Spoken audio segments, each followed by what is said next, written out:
दोस्तों, जब इंसान के पास सब कुछ होता है तो वो उसके घमंड में लोगों को नीचा दिखाने लगता है। लेकिन वो इंसान जिन पैसों के दम पर इतना उड़ रहा होता है, अगर वही पैसे उसे छिन जाए तो वो जमीन पर आकर गिरता है। और फिर ऐसे घमंडी इंसान की मदद करने के लिए कोई भी आगे नहीं आता। ऐसा ही कुछ होता है हमारे आज की कहानी में, जिसका नाम है थैंक यू ब्रदर। दोस्तों, ये कहानी है एक घमंडी लड़के की और एक प्रेग्नेंट महिला की, जो कि अचानक किसी घटना की वजह से एक लिफ्ट में फंस जाते हैं। अब इस घमंडी लड़के की अकड़ किस तरह से टूटती है, ये देखना बहुत ज्यादा इंटरेस्टिंग होगा। और ये भी कि ये दोनों उस बंद लिफ्ट से किस तरह से बाहर निकलते हैं। ये एक बहुत ही कमाल की कहानी है, जिसमें हमें एक बहुत ही बढ़िया मैसेज भी मिलता है। इसीलिए दोस्तों, वीडियो को एंड तक जरूर देखिएगा। तो दोस्तों, अगर आपको हमारे एक्सप्लेनेशन वीडियोस पसंद आते हैं तो हमारे वीडियोस को लाइक और चैनल को सब्सक्राइब जरूर कीजिए। चलिए शुरू करते हैं आज की कहानी। कहानी की शुरुआत होती है अभि नाम के एक लड़के से, जो कि फिलहाल एक लिफ्ट में आता है। अब इतने में ही वहाँ पर प्रिया नाम की एक लड़की आती है और प्रिया को देखकर ऐसा लगता है कि वो प्रेग्नेंट है। अब लिफ्ट के अंदर आने के बाद प्रिया अभि को डांटने लगती है, क्योंकि अभि ने मास्क नहीं पहना था और इसके जैसे लोगों की वजह से ही कोरोना फैल रहा है। लेकिन दोस्तों, फिर भी अभि उसकी तरफ ज्यादा ध्यान नहीं देता। खैर, अब लिफ्ट से बाहर आने के बाद प्रिया अपने एक दोस्त के घर पर आती है। उसके दोस्त का नाम होता है श्रुति। लेकिन यहाँ पर आने के बाद प्रिया को ये बात पता चलती है कि उसकी तो श्रुति तो घर पर मौजूद नहीं है। फिलहाल वो किसी काम के सिलसिले में घर से बाहर गई है। अब ये बात सुनने के बाद प्रिया उस काम वाली से वहाँ का बाथरूम यूज करने की बात कहती है, तो वो काम वाली प्रिया को बाथरूम यूज करने की परमिशन दे देती है। यहाँ दूसरी तरफ हम अभि को देखते हैं, जो कि अपने पिताजी के फ्रेंड से मिलने के लिए एक जगह पर आता है। अब दोस्तों, अभि के बारे में बात करें तो ये एक बहुत ही घमंडी किस्म का लड़का होता है। मतलब पता नहीं उसके अंदर किस वजह से इतना घमंड भरा होता है। उसे ऐसी गलत फैमिली होती है कि अपन सब कुछ है और सामने वाला बंदा कुछ भी नहीं।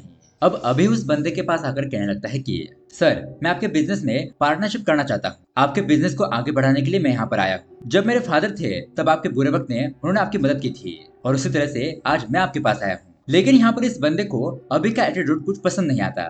वो तुरंत ही अभी को रिजेक्ट कर देता है और यहाँ से जाने के लिए कहता है। अब दोस्तों, उसी तरह से प्रिया भी जिस काम के लिए यहाँ पर आई थी उसका भी काम नहीं हुआ था, और बेचारे ये दोनों ही मायूस होकर वहाँ से गुजर रहे होते हैं।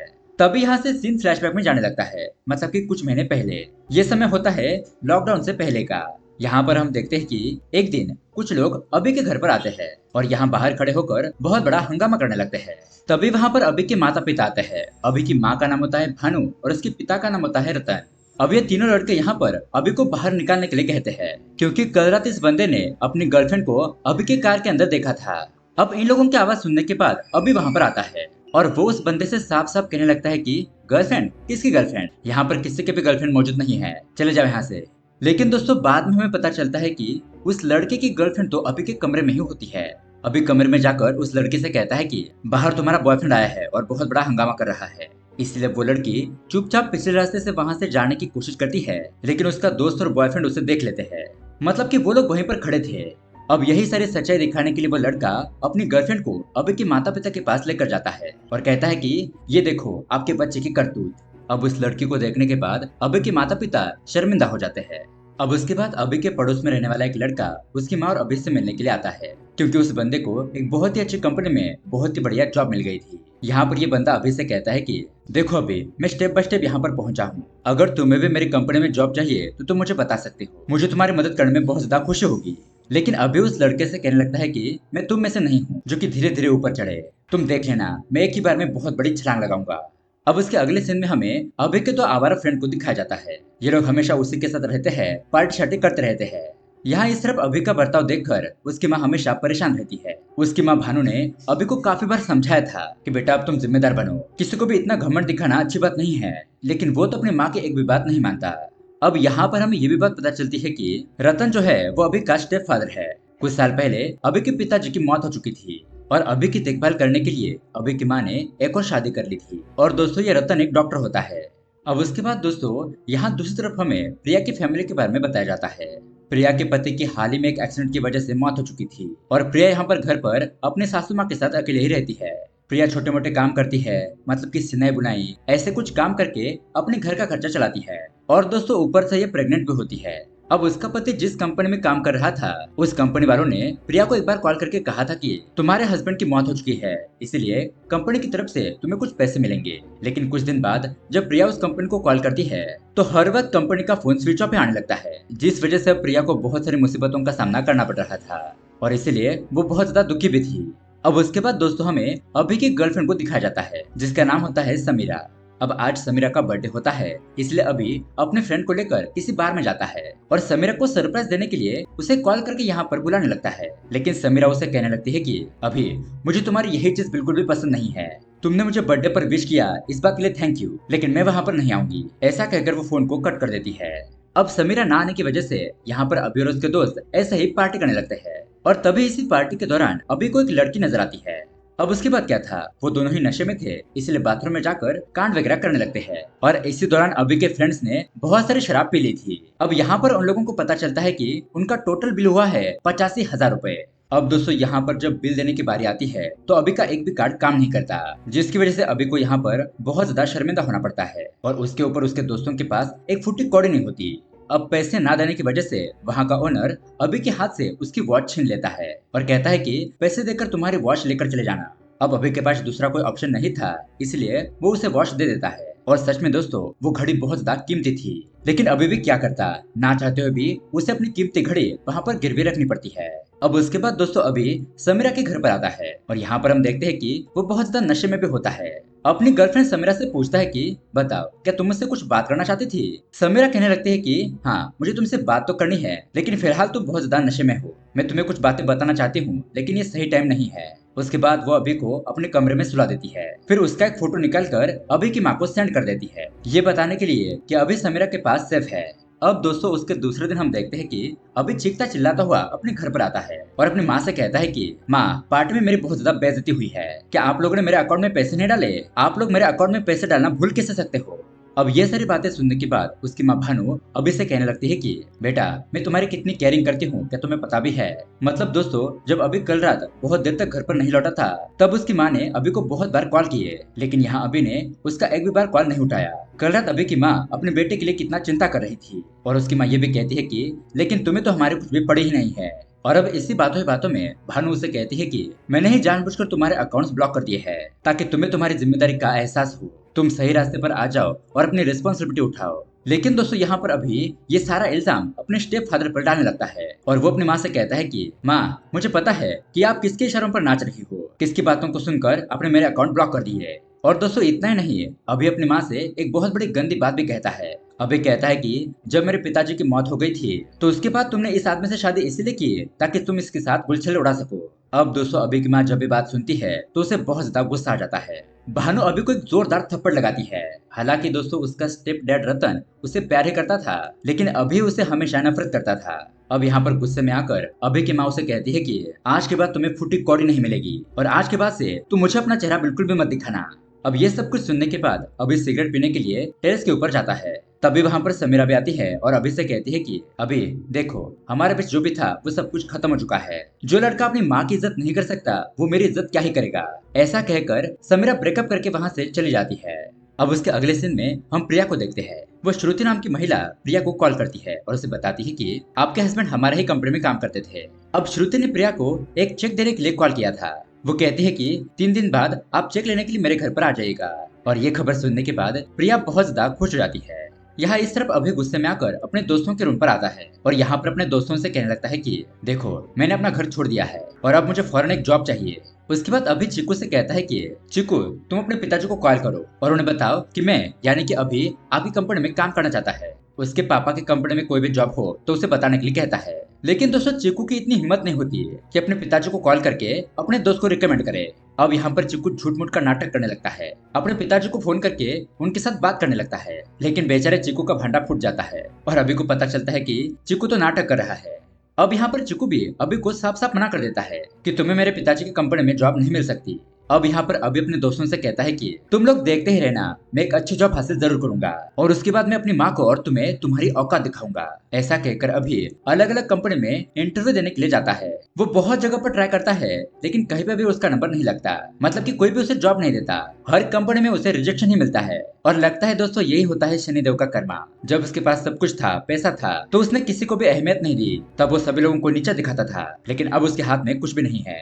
अब उसके बाद दोस्तों अभी अपने पड़ोस वाले बंदे से मतलब कि उस लड़के को कॉल करता है जिससे बहुत बड़ी कंपनी में जॉब मिल गई थी। अभी उसे कहता है कि मुझे तुम्हारी कंपनी में कोई जॉब हो तो बताओ। लेकिन वो बंदा अभी से कहता है कि देखो अभी हमारी कंपनी में एकदम से जंप करने वाले लोगों के लिए वैकेंसी नहीं है, जो पहले ही बार में बहुत बड़ी छलांग मार कर ऊपर जाना चाहते हो। बेहतर होगा कि तुम कहीं दूसरी जगह पर जॉब ढूंढो। सॉरी, मैं तुम्हारी कोई भी हेल्प नहीं कर सकता। अब दोस्तों उसके अगले ही दिन माननीय प्रधानमंत्री एक बहुत बड़ी अनाउंसमेंट करते हैं कि 12 बजे से लॉकडाउन शुरू हो जाएगा। और दोस्तों उसके बाद पूरे इंडिया में लॉकडाउन लग जाता है। अब दोस्तों इसी लॉकडाउन के दरमियान अभी अपने दोस्तों को कॉल करने लगता है, लेकिन वो दोनों उसके फ्रेंड उसका कॉल नहीं उठाते। उसके बाद अभी अपनी गर्लफ्रेंड समीरा को कॉल करता है, लेकिन यहाँ पर समीरा भी उसे इग्नोर कर देती है। दरअसल दोस्तों यहाँ पर बात ये होती है कि अब अभी के पास पैसे नहीं थे और वो पैसे ही मांगने के लिए अपने दोस्तों को कॉल कर रहा होता है। तो देखा दोस्तों, ऐसा ही समय में अच्छे और बुरे लोगों की पहचान होती है कि कौन अपना है और कौन पराया। और दोस्तों उसी तरह से प्रिया के पास भी पैसे नहीं होते अपनी स्कैनिंग करने के लिए, इसलिए वो भी बहुत ज्यादा परेशान होती है।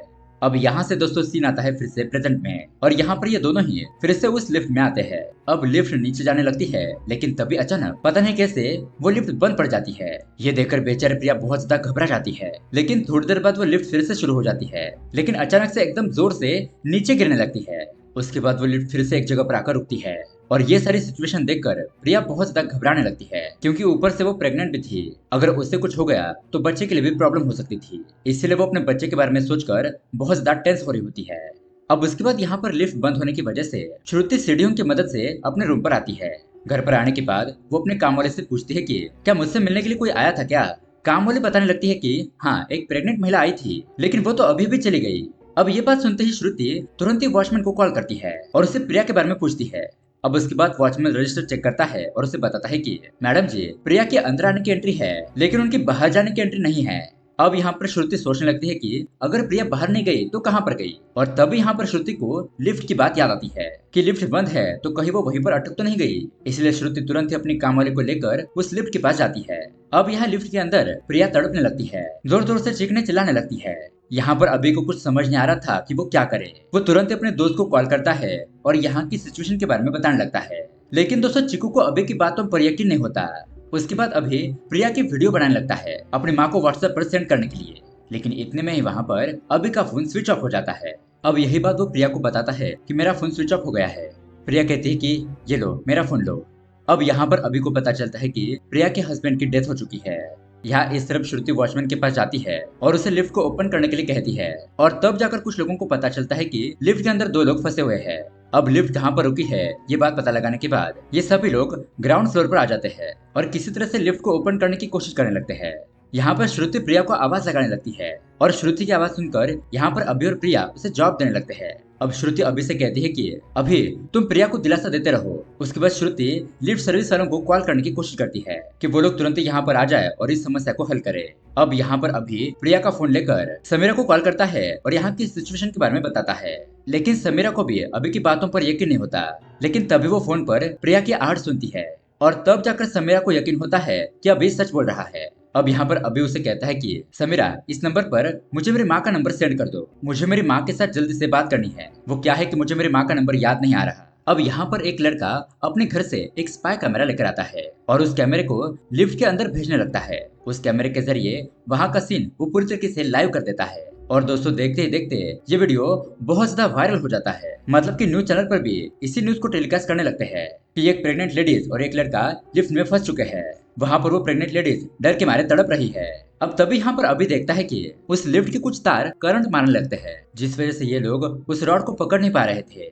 अब यहाँ पर श्रुति लिफ्ट सर्विस को कॉल करती है तो वहाँ पर कॉल को ऑपरेट करने वाला कोई भी नहीं था, क्योंकि लॉकडाउन की वजह से लिफ्ट सर्विस बंद थी। वहाँ उनके ऑफिस में कोई भी मौजूद नहीं था। अब यहाँ इस तरफ प्रिया के फोन में अभय की माँ का फोन नंबर आता है। अभय अपनी माँ को तुरंत ही कॉल करता है और यहाँ की सिचुएशन के बारे में बताने लगता है कि माँ, मैं यहाँ पर एक लिफ्ट में बहुत ही बुरी तरीके से फंस चुका हूँ और मेरे साथ एक प्रेग्नेंट लेडी भी है।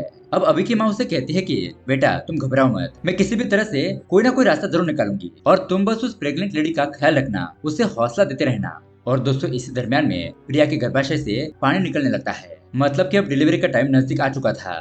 अभी जब ये देखता है तो वो बहुत ज्यादा घबरा जाता है कि ये महिला यहाँ पर प्रेग्नेंट हो गई तो मैं क्या करूंगा, क्योंकि हेल्प कब तक आएगी इसका कोई भी अंदाजा नहीं था।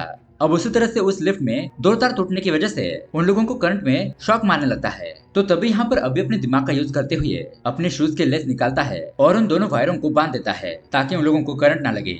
अब दोस्तों उसके बाद यहाँ पर भानु की माँ अपने पति को कॉल करती है और रतन को अभी की सारी सिचुएशन के बारे में बताती है कि वो एक लिफ्ट में फंस चुका है और उसके साथ एक प्रेग्नेंट लेडी भी है। अब ये बात जानने के बाद रतन उस नंबर पर कॉल करता है, लेकिन अभी यहाँ पर रतन के साथ गुस्से से बात करने लगता है। अब रतन उसे समझाते हुए कहता है कि देखो अभी मैंने यहाँ पर तुम्हें कोई बात समझाने के लिए कॉल नहीं किया है, मैंने तुम्हें एक डॉक्टर होने के नाते से कॉल किया है। तुम्हारे पास जो प्रेग्नेंट लेडी है उसका ट्रीटमेंट होना बहुत ही आवश्यक है, इसलिए तुम तुरंत ही फोन स्पीकर पर डाल दो। अब ऐसा करने के बाद रतन उस प्रिया से पूछने लगता है कि लास्ट बार उसने कौन सा टेस्ट किया था, तुम्हारी स्कैनिंग कब हुई थी और क्या ये तुम्हारा पहला बच्चा है। इस तरह से उसे कुछ सवाल जवाब पूछने लगता है।